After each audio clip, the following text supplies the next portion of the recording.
Society today is composed of a series of institutions. From political institutions, legal institutions, religious institutions, to institutions of social class, familial values, and occupational specialization. It is obvious the profound influence these traditionalized structures have in shaping our understandings and perspectives. Yet, of all the social institutions we are born into, directed by, and conditioned upon, there seems to be no system as taken for granted and misunderstood as the monetary system.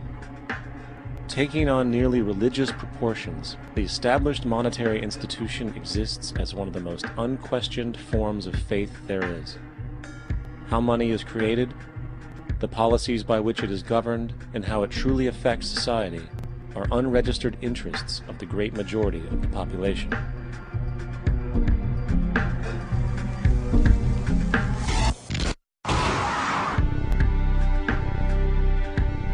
In a world where 1% of the population owns 40% of the planet's wealth, in a world where 34,000 children die every single day from poverty and preventable diseases, and where 50% of the world's population lives on less than $2 a day, one thing is clear: something is very wrong. And whether we are aware of it or not, the lifeblood of all of our established institutions, and thus society itself, is money. Therefore, understanding this institution of monetary policy is critical to understanding why our lives are the way they are. Unfortunately, economics is often viewed with confusion and boredom.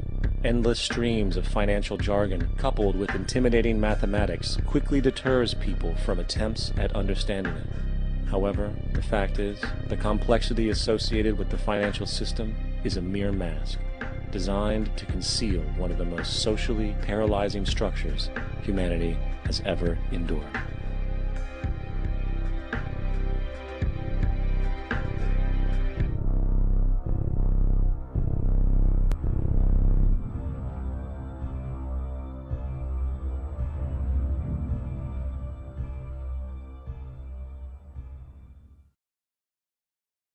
A number of years ago, the Central Bank of the United States, the Federal Reserve, produced a document entitled Modern Money Mechanics. This publication detailed the institutionalized practice of money creation as utilized by the Federal Reserve and the web of global commercial banks it supports. On the opening page, the document states its objective. The purpose of this booklet is to describe the basic process of money creation in a fractional reserve banking system. It then proceeds to describe this fractional reserve process through various banking terminology, a translation of which goes something like this. The United States government decides it needs some money, so it calls up the Federal Reserve and requests, say, $10 billion. The Fed replies saying, sure, we'll buy $10 billion in government bonds from you. So the government takes some pieces of paper, paints some official-looking designs on them, and calls them treasury bonds. Then it puts a value on these bonds to the sum of $10 billion and sends them over to the Fed. In turn, the people at the Fed draw up a bunch of impressive pieces of paper themselves, only this time calling them Federal Reserve notes, also designating a value of $10 billion to the set. The Fed then takes these notes and trades them for the bonds. Once this exchange is complete, the government then takes the $10 billion in Federal Reserve notes and deposits it into a bank account. And upon this deposit, the paper notes officially become legal tender money, adding $10 billion to the U.S. money supply. And there it is. $10 billion in new money has been created. Of course, this example is a generalization, for, in reality, this transaction would occur electronically, with no paper used at all. In fact, only 3% of the U.S. money supply exists in physical currency. The other 97% essentially exists in computers alone. Now, government bonds are, by design, instruments of debt, and when the Fed purchases these bonds, with money it essentially created out of thin air, the government is actually promising to pay back that money to the Fed. In other words, the money was created out of debt.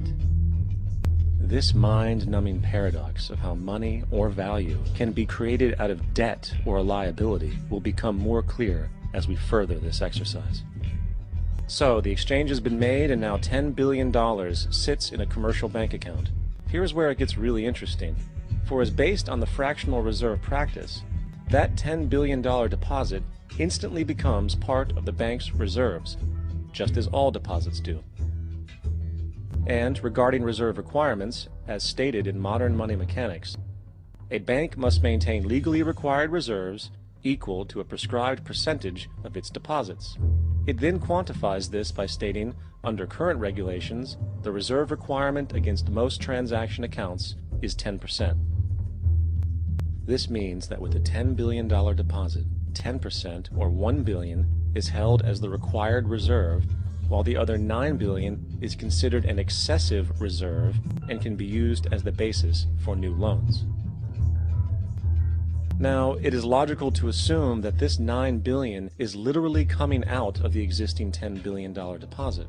However, this is actually not the case. What really happens is that the $9 billion is simply created out of thin air on top of the existing $10 billion deposit. This is how the money supply is expanded. As stated in modern money mechanics, of course they, the banks, do not really pay out loans from the money they receive as deposits. If they did this, no additional money would be created. What they do when they make loans is to accept promissory notes, loan contracts, in exchange for credits, money, to the borrower's transaction accounts. In other words, the $9 billion can be created out of nothing simply because there is a demand for such a loan and that there is a $10 billion deposit to satisfy the reserve requirements.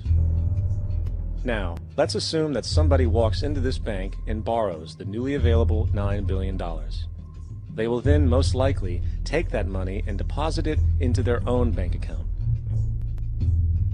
The process then repeats, for that deposit becomes part of the bank's reserves.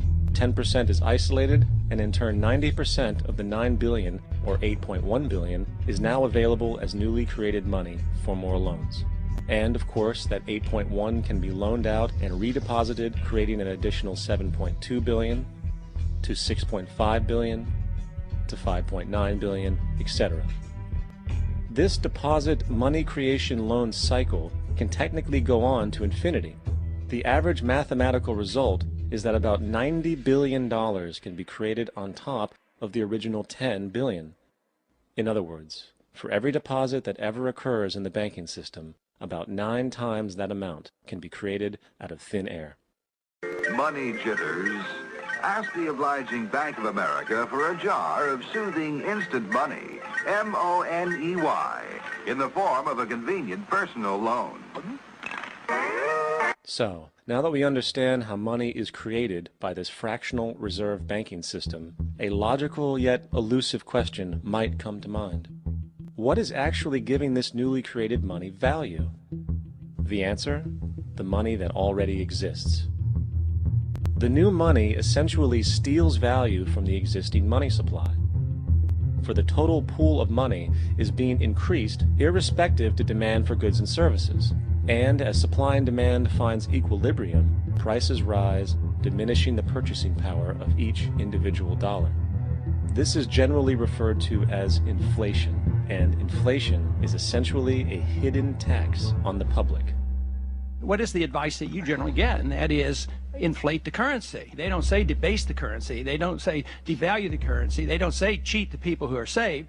They say lower the interest rates. The real deception is when we distort the value of money. When we create money out of thin air, we have no savings, and yet there's so-called capital. So my question boils down to this: how in the world can we expect to solve the problems of inflation, that is, the increase in the supply of money, with more inflation? Of course, it can't.